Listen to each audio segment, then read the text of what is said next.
Hey y'all, Monk Joseph here with the Broken Buddha. Today I'm going to do a different type video here on racial indifference. I see this problem a lot in our culture and I think I should step in and say something. So first off, I want to dedicate this video to my nephews Jamie and Jace.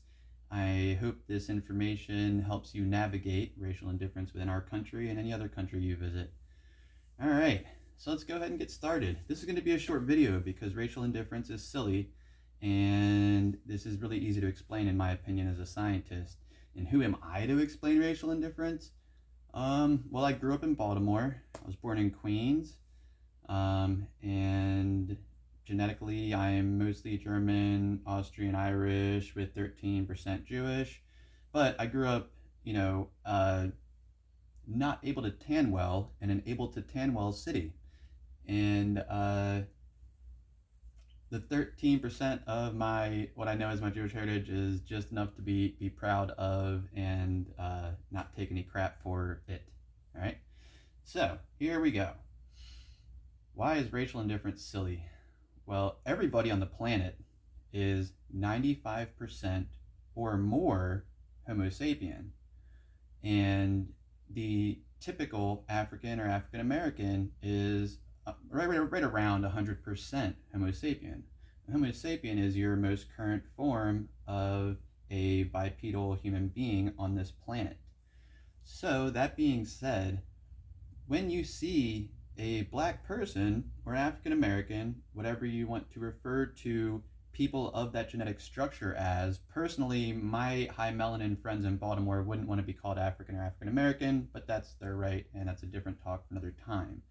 But when you are seeing a black man or a black woman, what you are seeing is the closest to a pure blood Homo sapien, the most current cutting edge human that exists.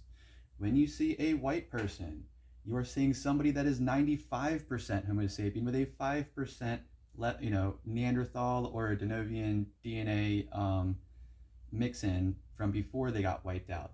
So we're all 95% approximately the same, with little trace amounts of what was left over of the other species. There's really technically no such thing as race, unless you really want to cut up those 5% into who's Neanderthal, who's Denovian, who is from this era, that era, and if that's how you live your life, then that's by all means, please do. So, and I don't know how much you know about history. You know that the oldest remains are coming in around, I believe, 200 million years old, out of Africa. And since I do have that little bit of Jewish DNA, I'll talk about that because I believe current science proves that the Jewish heritage bloodline actually started in Ethiopia. So what we know as Israelis, or what a Jewish person looks like today, is actually the remnants of the people in that region that were of other species mixed with the Judaism that came up from Ethiopia. That's at least the current understanding of it to my research. There's, I'm sure, a million papers that would conflict with each other, as most things in those fields do. So that's it. I think racial indifference is silly. We are all cousins. And, I don't like all my cousins. You probably don't like all your cousins, but they're still your cousins. We're still doing this whole thing together. So, and a lot of times when people are screaming racial epithets at me or something like that, you need to understand that the only reason they're doing that is because they are wired to believe that they are weak if they don't. It's almost more of a reflex than it is like I see a white person, I will make fun of a white person now. It's just a reflex, man, like a sneeze, cracker, you know what I'm saying? Whatever it is that they might be yelling at me, usually it's not that friendly. So, but you got to understand that these things are just, hardwired into some of these people. And it's really just a few ruining it for the bunch, right? So, I love all my cultures, man. I learned so much growing up in Baltimore. I probably have more fun when I go out than you do because I grew up in Baltimore.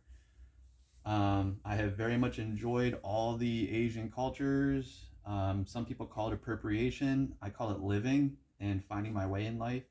'Cause it's all I got, you know? So, yeah, be nice to your cousins. They're all 5% different than you. If you need to bring yourself on such a high pedestal that a 2 to 5% genetic difference is what makes you better in your mind than anyone, whether you're on the up or down end of that, doesn't matter which end, feel free, man. I think that's a real flimsy, reality and personality to build for yourself. It's a little, just look at it for what it is. We're all cousins with a little bit, I got some of that Neanderthal and whatever else in me left over from before, but it's just a 5%, indifference. That means I'm more than likely had a higher chance of dying of skin cancer than anybody who has more melanin in their skin. Thankfully, that 30% Jewish saves me, and all I do is I just get super burnt once. It's like my payment for being low melanin, and then I get the tan afterwards. So some people aren't so lucky. All right, so that's my conversation on how levels of melanin in our skin creating fights between us is just really, really stupid. I hope you enjoy the video. Peace and blessings. Again, Jamie and Jace, I hope this information finds you well. Love you guys.